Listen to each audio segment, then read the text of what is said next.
আসসালামু আলাইকুম, কেমন আছেন? আশা করি ভালো আছেন। আপনাদের দোয়া ভালোবাসা আমিও ভালো আছি। আমি রাহান আপনাদের সাথে আছি। তো আপনারা আমার ফাও ব্লগটা দেখতে থাকেন। প্রতিদিনের মতন আজও খুব সকাল ঘুম থেকে উঠা হলো। ঘুম থেকে উঠে আমার বউ টুকাইতেছে, এদিকে দেখতেছি বউ নাই। তো টুকু আমি তো বিয়ে করি না, আর এই শীতে আমার একটা বউ দরকার। যাই হোক, এগুলা বাদ দেন। তারপর আমি ঘুম থেকে উঠে বিছানাটা সুন্দর করে গুছিয়ে নিতে আছি, কারণ আমরা সিঙ্গেল মানুষ, আমাদের কাজ আমাদেরকেই করতে হবে। তো এগুলো ভালোভাবে গুছিয়ে আমি নামিয়ে পড়ে বিছানা থেকে, আর বিছানা তারপর নেমে আমি টুপিটা নিয়ে পরে বাসার থেকে বের হয়ে যাই নামাজ পড়ার জন্য। ফজর আজান দিয়ে দিচ্ছে অনেক আগে, আর আমি ঘুম থেকে উঠতে একটু লেট হয়ে যায়। তারপর হাঁটতে হাঁটতে চলে যাচ্ছি মসজিদের উদ্দেশ্যে। মসজিদে ঢুকে নামাজটা পড়লাম, নামাজ পড়ে মসজিদ থেকে আবার বের হয়ে পড়লাম। আর আমার সাথে আসছে শুভকে নিয়ে হাঁটতে বের হয়ে গেলাম। আর আজকে অনেক শীত পড়ছে, তারপর তেমন বেশি হাঁটাও না, বাড়ি চলে যায়।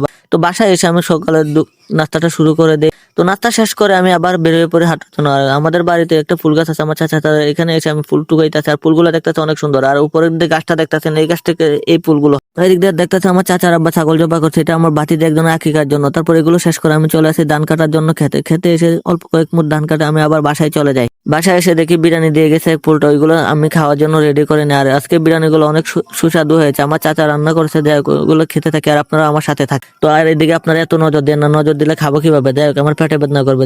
মজা করছিলাম একটু। এগুলো খাওয়া দাওয়া শেষ করে আমি চলে আসি মসজিদে। মসজিদে এসে জোহরের নামাজটা পড়ার জন্য বসে আছি, আর এখনো দেখি কেউ আসে না। তারপর দেখি অনেকক্ষণ পর শুভ আসছে, তারপর নামাজটা পড়ে বের হয়ে গেল। আর আজকের আবহাওয়াটা ছিল একদম অসাধারণ। তো বাসায় এসে দুপুরে খাওয়া দাওয়া শুরু করে দেওয়া। দেখতে দেখতে দুপুরে খাওয়া দাওয়া শেষ করে একটা ঘুম দেওয়ার, ঘুম থেকে উঠে নামাজ পড়ার জন্য আবার মসজিদে যায় আসরের নামাজ। তারপর নামাজ পড়ে বাসার থেকে চলে আসে আবার। তো আপনার আজকের ভিডিওটা এই পর্যন্ত। ভালো লাগলে ভিডিওটা লাইক কমেন্ট শেয়ার করে পাশে থাকুন।